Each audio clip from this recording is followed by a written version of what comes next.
ಸ್ನೇಹಿತರೆ ಎಲ್ಲರಿಗೂ ನಮಸ್ಕಾರ. ಇವತ್ತಿನ ಹೊಸ ಪ್ರೊಫೈಲ್ಗೆ ಎಲ್ಲರಿಗೂ ಸ್ವಾಗತ. ಈ ಪ್ರೊಫೈಲನ್ನು ಪೂರ್ತಿಯಾಗಿ ನೋಡಿ ಸ್ನೇಹಿತರೆ. ಹೆಸರು ಆಶಾ ಎಸ್, ವಯಸ್ಸು 30 ವರ್ಷ, ಸ್ಥಳ ಬೆಂಗಳೂರು, ಮದುವೆ ಸ್ಥಿತಿ 2ನೇ ಮದುವೆ, ಲೀಗಲ್ ಡೈವರ್ಸ್ ಕಂಪ್ಲೀಟ್ ಆಗಿದೆ ಅಂತ ಹೇಳಿದ್ದಾರೆ ಸ್ನೇಹಿತರೆ.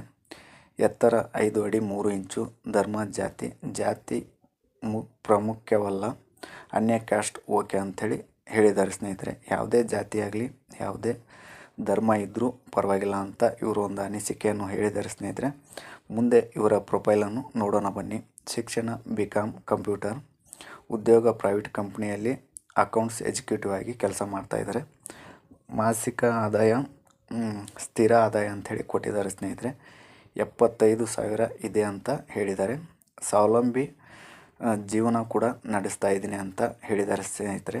ಇವರಿಗೆ ಇರುವಂಥ ಸಂಬಳ ಕೂಡ ಇವರಿಗೆ ಒಂದು ಆಸರೆ, ಇವರ ಸ್ವಂತ ಕಾಲ ಮೇಲೆ ಇವರು ನಿಂತಿದ್ದಾರೆ ಅಂತ ಹೇಳಿದ್ದಾರೆ ಸ್ನೇಹಿತರೆ.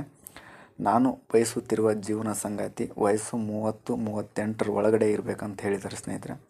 2ನೇ ಮದುವೆ ಇದ್ದರೂ ಪರವಾಗಿಲ್ಲ, ಅವಿವಾಹಿತ ಇದ್ದರೂ ಪರವಾಗಿಲ್ಲ, ಎಲ್ಲರೂ ಓಕೆ ಅಂತ ಇವರು ಹೇಳಿದ್ದಾರೆ. ಜವಾಬ್ದಾರಿಯುತ ಆ್ಯಂಡ್ ಗೌರವ ನೀಡುವ ವ್ಯಕ್ತಿ, ಮದ್ಯಪಾನ ನಶಾ ಪದಾರ್ಥ ಅಭ್ಯಾಸ ಇಲ್ಲದವರು ಅಂಥೇಳಿ ತಿಳಿಸಿದ್ದಾರೆ ಸ್ನೇಹಿತರೆ.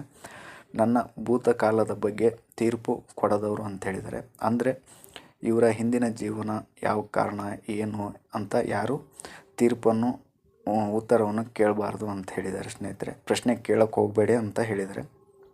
ಕಾರಣ 2ನೇ ಮದುವೆ, ಪರಸ್ಪರ ಹೊಂದಾಣಿಕೆ ಆಗದ ಕಾರಣ, ಕಾನೂನು ರೀತಿಯಲ್ಲಿ ವಿಚ್ಛೇದನ, ಯಾವುದೇ ದೋಷಾರೋಪಣೆ ಅಥವಾ ನಿಂದನೆ ಇಲ್ಲ ಅಂತ ಹೇಳಿದ್ದಾರೆ. ಗೌಪ್ತ ಮತ್ತು ಗೌರವ ಕಾಪಾಡುವುದು ಮುಖ್ಯ ಅಂತ ಹೇಳಿದ್ದಾರೆ ಸ್ನೇಹಿತರೆ. ಇವುಗಳಿಂದ ಒಂದು ವಿಚ್ಛೇದನವನ್ನು ಪಡೆದಿದ್ದಾರೆ ಅಂತ ಹೇಳಿದ್ದಾರೆ ಸ್ನೇಹಿತರೆ. ಯಾರೇ ಆಗಲಿ ತಮ್ಮ ಹಿಂದಿನ ಜೀವನದ ಬಗ್ಗೆ ಯಾರೂ ಹಂಚಿಕೊಳ್ಳುವುದಿಲ್ಲ.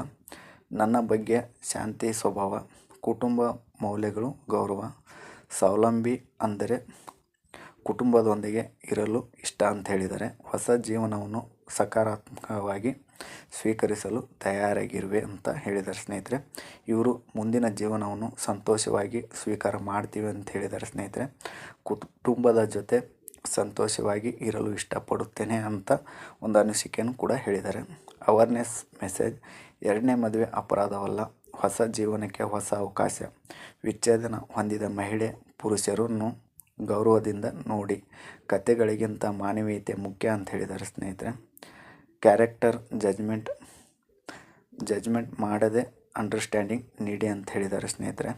ಯಾಕಂದರೆ ಅವರ ಜೀವನದ ಬಗ್ಗೆ ನಾವು ಜಜ್ಮೆಂಟ್ ಮಾಡಬಾರ್ದು. ಯಾಕಂದರೆ ಆ ಹಕ್ಕು ಕೂಡ ನಮಗಿಲ್ಲ ಸ್ನೇಹಿತರೆ. ಅದನ್ನು ನಿಂದನೆ ಕೂಡ ನಾವು ಮಾಡಬಾರ್ದು.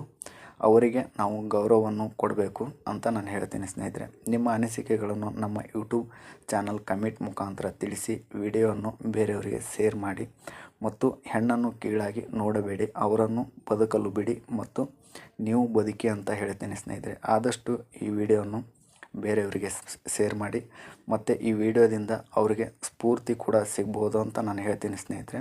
ಮತ್ತು ಅವ್ರಿಗೆ ಸ್ಫೂರ್ತಿ ಸಿಗಲಿ ಅಂತ ಕೂಡ ನಾನು ಬಯಸ್ತೀನಿ. ಆದಷ್ಟು ವಿಡಿಯೋನ ಶೇರ್ ಮಾಡಿ ಮತ್ತು ನಮ್ಮ ಚಾನಲನ್ನು ಸಬ್ಸ್ಕ್ರೈಬ್ ಮಾಡ್ಕೊಳ್ಳಿ ಸ್ನೇಹಿತರೆ.